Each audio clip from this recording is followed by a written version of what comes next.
Welcome to Creating Disney Magic with Lee Cockerell, lessons in leadership, management, and customer service. You can create magic too. I'm your host, Jody Mayberry, with our semi-occasional guest co-host, Donald Miller. Hi, guys.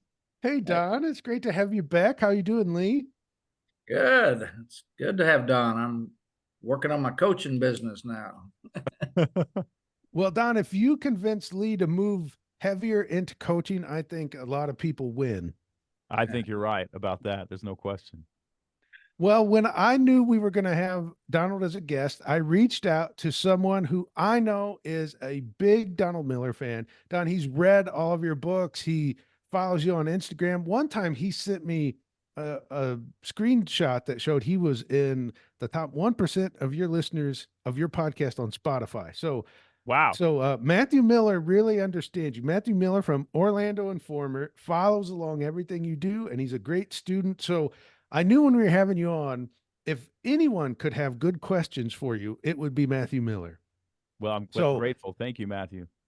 well, I texted Matthew and I said, "Okay, Donald's coming. What do you have any questions about coaching?" So he's watched the videos you've put out about the book, read about what's coming up, and he said, "You that." Donald talks a lot about coaches creating a list of products to offer to people so they have a list of to buy from. But if he was starting over and could only create one coaching product, where would he start? Oh, I love that question. I think it is contextual for every coach on really what do they like delivering, and then is it financially viable to just do that? If you had to boil it down to one, so every coach, in my opinion, needs to make a list of the problems they like to solve. For example, one coach came to me. They had pivoted their career into coaching. They said, I my whole life I was an accountant, so I'm at a disadvantage. I've got no experience coaching. I said, wait, hold on a second. What do you mean you're at a disadvantage? Well, I've never coached before. I've been an accountant. That's not a disadvantage. That's an advantage. He said, what do you mean? I said, have you ever read a profit and loss statement and seen mistakes, business decisions that people were making that were pretty bad? He goes, every profit and loss statement is like that. I said, well, here's what I want you to say. I got tired of reading profit and loss statements, looking at your mistakes, and I wanted to get on the other side of those mistakes and coach you not to make them. And boy, his eyes just lit up. So he's going to be great at helping you make financial decisions, finding coming up with tax strategies, figuring out where you're really making money, all that kind of stuff. And he might do a profit and loss analysis. So he could actually charge easily $10,000 to do an all-day workshop to help you read your P&L and start making really great decisions with, 4 or 5 hour-long follow-ups on Zoom calls.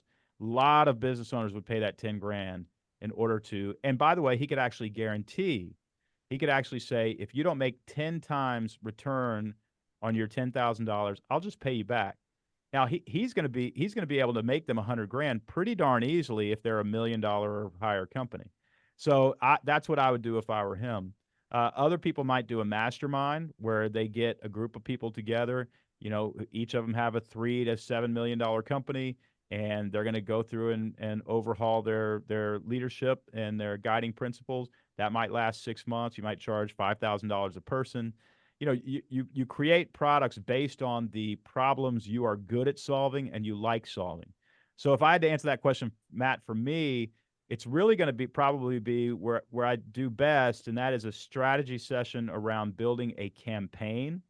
So if you were, just recently I worked with a gentleman who runs a company, a product called Dream Bone. They sell dog bones. They sell about 100 million of those, $100 million a year. And we just came up with a messaging strategy that I think will take them to $200 million a year if they execute it really, really well. And we did that in a single day. So for me, it would probably be that messaging strategy. How are we talking about our products? What does it say on the package? What does it say on the website? Are you following up with emails? And what do those emails say? How are you talking to your clients about this product? Is probably where I'd zero in. Okay, and as a reminder, I talked about it last episode, hadn't mentioned it yet. This episode, the reason we're talking about coaching with Donald Miller is his new book, Coach Builder: How to Turn Your Expertise into a Profitable Coaching Career. And that's why Matthew's questions are related to coaching. Now, Lee, I'm curious. This doesn't have to be just for coaching, but if you were doing this over again, if you had just left Disney, knowing what you know after all of these years being out on your own, all of the cool things we've done together, what is it that you, if you were starting over again, what is the first product you would do? Well, that's funny. My big thing is time management, how to be more organized, how to set your priorities, how to block your calendar, how to say no, how to be doing the things that are going to pay off 5, 10, 15 years later. So I love that concept. I think a lot of people are really struggling with time management. They don't value the time. They don't know how to use it. They don't know how to, as I told a group yesterday, if you hire good people, you got more time. If you train them, you got more time. Yeah, If you it's treat true. them right, you have less turnover. And there's just some things, it's amazing what people the basics, they don't realize that they can you're not born disorganized, you become disorganized. And like knowledge, education is how you get better in whatever your problem is. And my new thing is if you have any problem in your life, it's probably your fault. So Could not agree more with that. Yes. All right. I've got one more question from Matthew, Donald. But before we jump into that, you've got to tell us what's going on with these cold plunges that I see on Instagram. Well, anybody who knows me can just ask if they just see me every 3 months. Hey, Don, what's your health trend that you're jumping into? And right now it's cold plunges. I did about 35 days in a row now, so I'm fairly new to it. But we did hit -1 in Nashville, and I went out and got in that swimming pool, and that was a tough day. But you get out, and it's the real thing. You get like these dopamine rushes and energy rushes, and your brain calms down, and they say it adds years to your life. So now I'm at the point of diminishing returns. They say you can't do it every day. You got to take a few days off and do it again. And so I got to start taking a few days off and doing it again. Well, we recently had one of our Creating Magic masterminds, and one of the mornings, Lee was telling everyone at the table about you doing a cold plunge every morning. Now, I won't say, Lee said he personally wouldn't do it, and he might have mentioned he thought you were a little crazy, Oh, but definitely. he did mention that you, in one of your videos, you said your productivity is way up from doing that. Way up. Way amazing. up. I have energy on it, again, there are diminishing returns, so you actually do have to take some days off. But on a fresh cold plunge, I will have enormous amounts of energy and not fidgety, restless caffeine energy. It's a very steady sort of energy all the way up till bedtime, all the way up till 9 p.m. When you have a 2.5-year-old, you're running until 9 p.m. You're busy. So it's been really, really helpful. And also there's something, Lee will appreciate this, choosing to get into that water, at 6:30 in the morning out of a warm bed. You just have to kind of do it without thinking about it. And I've found that like there's some things that you have to do in business that you don't want to do. And it actually helped me translate that. Well, just go get in the water. Just go get it done. And it actually adds, they say on, these YouTube videos of the trend, they say that's one of the bigger helpful parts. And I didn't buy into that much, but then it turns out to be true. You actually do translate it into other parts of your life. Yeah, I hear you. That's great. But Lee, my wife is with you. She'll Well, I got complain my about something. shower I'm the like, other just go day get to in the turn the water. hot water on. A little cold water hit me, and I almost had a heart attack. So maybe I'll teach a time management seminar, and you sit in cold water while we're teaching. Improve your productivity. You might. All right, we will move to the second question. This one also comes from Matthew Miller. Donald, Matthew said, what's the number one mistake you see new coaches making when starting their coaching business? They don't design a menu of products. And what I mean by that is they just say, hey, I'm coaching. I think I'm going to charge $800 an hour or $1,200 an hour, whatever you're going to do. That's retainer coaching, but it's very vague. If you would charge $800 an hour for 6 months, maybe once a week or once every 2 weeks, and say that we're going to overhaul your sales process, or we're going to give you a new set of guiding principles and implement those, or I'm going to act as a fractional COO, you would get a lot more business. To me, saying, I'm starting a coaching business is kind of like saying I'm starting a restaurant and we're going to specialize in protein. Yeah. That's true. You're specializing in protein, but it's so vague. I can't get my head around what it is, which doesn't make me actually hunger for it. But if you actually say, hey, I'm starting a coaching business and I'm going to specialize in managing your team. And essentially, when you hire me as a coach, you're hiring a fractional COO because we're going to give everybody a job description. We're going to keep them accountable every week to handle their 5 priorities. And we're going to do that with 5 meetings that I'm going to help you install over the next 6 months. Well, you charge $25,000 for that and overhaul that, whatever that is. So that might be one of your products. Let's say you're really good at sales. I would just create a keynote deck that you could take a sales team through in about 6 or 8 hours, practice some one-on-one conversations with them, help them figure out how to close the sale, break it up into a process. You can charge $20,000 for an all-day workshop with the sales team if you keep up with them, for 6 months, keeping them accountable. And by the way, offer a money-back guarantee, because if you can't get them $25,000 in increased sales, you probably shouldn't be in that business anyway.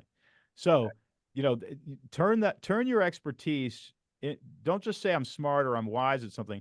I'm smart and I'm wise at this. Here's a process that I can take people through. I'm going to call that process X, and I'm going to charge this amount of money for it, and then I'm going to guarantee a deliverable of some sort. You do that, and you will have about 5 times as many clients as you would if you just offered protein. Specific. Yeah. Very specific. Yeah. All right, Lee, I'm going to turn it to you. Now, if it doesn't have to be coaching related, but a lot of people who have been executives at Disney and many other, Hilton, Marriott, other places that have left their executive role and tried to start a coaching consulting business of some sort. What's the number one mistake you see them make when they start their business? Well, I think a lot of them underestimate what they can achieve and don't stick with it long enough and really learn how to put the word out on the street in every single way you can think of to let people know you're there, what you've done, and what you can do, and what I think that's right. What kind of expertise I can bring to you to help you have it too. And I think a lot of the work we do, people walk out and said, I never thought of that. Oh, yeah. Oh, that was good. I'm glad I came because I learned that. At the end of the day, what happens is you learn, then you have more confidence that you can implement because you didn't know. When you don't know, you don't know. And when you know, your self-confidence goes up and you can, I think, make the sale easier. Yeah. Yeah. Yeah, at this Creating Magic Mastermind that we just had, I think there were some great examples. As an example, we had someone who just retired he was a senior vice president with Universal. And Don, you would be proud of Lee. Not only did Lee show how diverse and inclusive we can be by having someone from Universal at our event, Lee didn't even refer to it as the place down the road. He actually said Universal. So it's a good start. But I think that was helpful for him to get questions from people and give good answers. I think he started to feel like, oh, there's something here. People are asking questions based on my experience and my knowledge, and they're doing so. Well, it was right then, but he felt like they would do something with his answers. And I think that's really all it takes sometimes, just to get that little nudge of encouragement to say, hey, all this experience is valuable and it's really going to help someone else. Absolutely. Yeah. Yeah, I don't know that we realize how much wisdom we actually have. Exactly. And there's even value in a coach who's done it before. Just that, without the wisdom, sitting down with somebody who has done something you want to do tells you that it's possible. And just the idea that it's possible and being in a room with somebody who's done it, sometimes that's 50% of the journey. If nobody had ever broken the 4-minute mile and there's one guy who'd done it and you went and had a mastermind with him and he never said anything, you got a lot out of that mastermind because you're in a room with somebody who broke the 4-minute mile, and that previously was not possible, but that you're looking at him and he did it. So it's so true. You start talking and people are hearing things they had you think it's just normal stuff everybody knows, and it's not. It's like no, it's you You sat and thought about something for ages that other people are just starting to think about. And you can guide them through that and help them avoid pitfalls. So you got some wisdom there. Thanks. Well, even for me, with talking with Lee, sometimes he's been through so much, seen so much, that sometimes his coaching for me can just be, Jody, it's not a big deal. And then a little story about something that had happened. I'm like, oh, okay, it's not a big deal. I remember being with Henry Cloud once, and I was complaining about something, about some guy I didn't even know, some celebrity or something doing something stupid. Henry just turned to me and he says, "What does that got to do with you?" Exactly. Mind your business. I stopped talking. Yeah, No, that's good. absolutely. Well, so the book is Coach Builder, and Donald is, so usually we try to make sure these episodes are timeless, but I'm going to put something timely in here because Donald told us he is going to Disney World and he's going to place some of the books around Disney World. He'll post on Instagram where they are. But if you want to make sure you are there when those books might be there, call our friends at Magical Vacation Planner and say, look, Donald's going to Disney World. I want to grab some of those books. You can reach Magical Vacation Planner at 407-442-2694. And again, that's timely. You may miss out on it, but you don't want to miss out on working with Magical Vacation Planner to plan your vacation. The book is Coach Builder, How to Turn Your Expertise into a Profitable Coaching Business. Don, you mentioned it last episode. Where can we go to get more information on the book?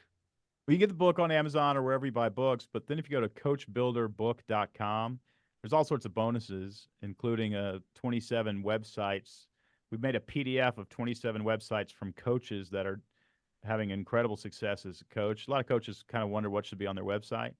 And so that's just a bonus if you bought the book, but go to coachbuilderbook.com. You can learn all sorts of stuff. All Cool. right. Well, Donald, is great to have you back as our guest co-host. You're no longer a guest, you're a guest co-host because you've just crossed that limit. It's an unpaid position, by the way. What's that, Lee? It's an unpaid position. It's honorary. I figured as much. I want the jacket though. Like if you host Saturday Night Live 5 times, you get like a special jacket, and if you host 10, so I'll be waiting for my jacket. I got a bunch of old jackets. I'll find one. I'll put a Disney pin in it and send it to you. There you go. Yeah, and then you can just tell people, Don, that that's the guest co-host jacket. And they'll say, "No, I think that's Lee's jacket from 1973. I don't think that's I think he pulled one over on you." That came right out of the Goodwill pile that he was sending out the back door. Exactly. Yeah, it could be, but as long, it'll still have that meaning. As long There as you go. Lee It'll mean tells something you to me. that's what it's for. I appreciate you good. guys. Yeah, Don, it's been so great having you back, and that you've been willing to join us so many times over the years, and hopefully this is still just the start. That perhaps we've got some great stuff to do together, and we just don't know what that is yet. I hope so too. Thanks, Don. Good luck on that book. That's great. Thanks, you guys. Well, thanks for listening, and until next week, go out and create magic for others.